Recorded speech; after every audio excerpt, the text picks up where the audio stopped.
I would highly recommend working with a management firm if you're going to have rental properties. Now, some people think, look, it's not that big of a deal. I can manage this on my own.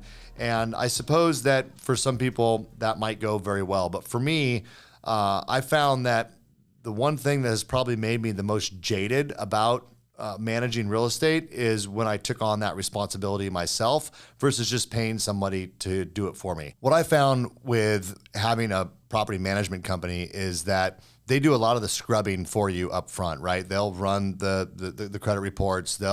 You give them the criteria on what you're looking for a renter, and you obviously have to follow landlord-tenant laws and so on and so forth. But they do all the screening for you. It takes the emotion out of the decision because what I found for me is I'm kind of a softie, and I would meet somebody, and they would need some special accommodations or whatnot on the property, and my inclination, especially once I met them, was I wanted to help, and sometimes having being a little bit soft is great in most aspects of our life. And when it comes to managing property, I think you got to set the rules, stand by those rules, and then have a property management that will stay firm with those things. So that would be the first thing that I would recommend is I would personally, if I was going to have more rentals, which I do have a couple today, is I would work with a property management company. Yes, it's going to cost a little bit of money, but in my opinion, it's going to take all the other headaches out of it. The other thing that I've realized, and this is what brings me to the story that I'm going to share with you this weekend, is my wife has a rental property and has had it for 10 years. And in this particular situation, this person paid their rent every single month. Everything was fine.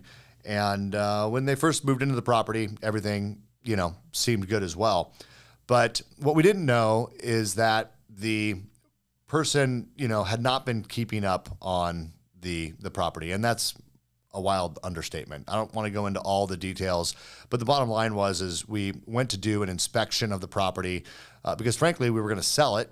And we realized the level of disrepair that the home was in. It was basically kind of like a hoarder situation. And the home now is frankly just needs completely redone. Okay. So the house was essentially destroyed.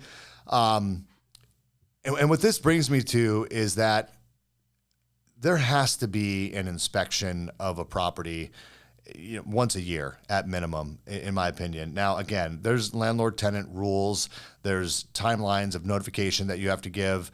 But this idea that you can just trust that someone's going to treat your home the way that you would, you just can't count on that happening. Unfortunately, I wish that you could, but the few times that I've been in a really bad situation with a rental property, it was because I did not view the home on a fairly regular basis, and the home was in such disrepair at the time that I got it back that I had to invest tens of thousands of dollars to renovate. And I'm not talking just paint and carpet. I'm talking like, moldings were gone, or there had been I had one where the shower had been leaking and the whole bathroom was rotted out. And had someone just simply told me that this was happening, or had I visited the home and did a visual inspection, I would have seen it. I would have sent a repair person out and we could have mitigated that.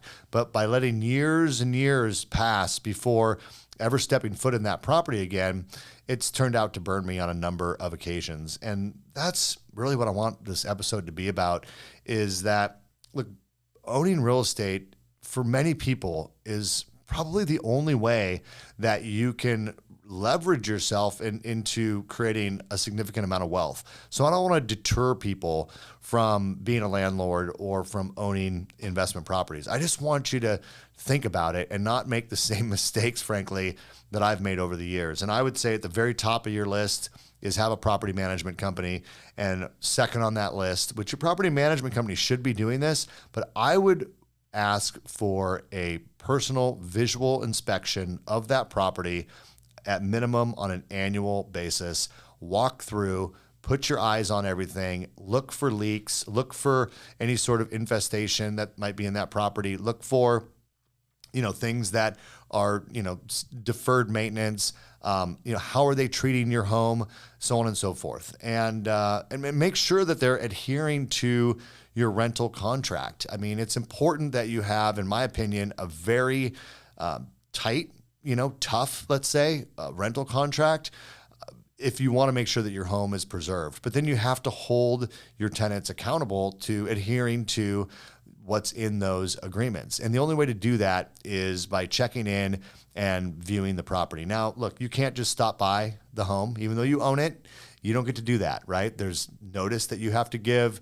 It's probably different in every state, would be my guess. So you have to know what the rules are as far as notification, when you can walk the property, so on and so forth. But you absolutely do have the right to access your property. It just needs to be with proper notice. And the nice thing about a property management company is they'll know all these rules, right? You just reach out to them and say, hey, I want to do an inspection of the property. They'll make sure that they know what the rules are. They'll make sure that notification is given, so on and so forth.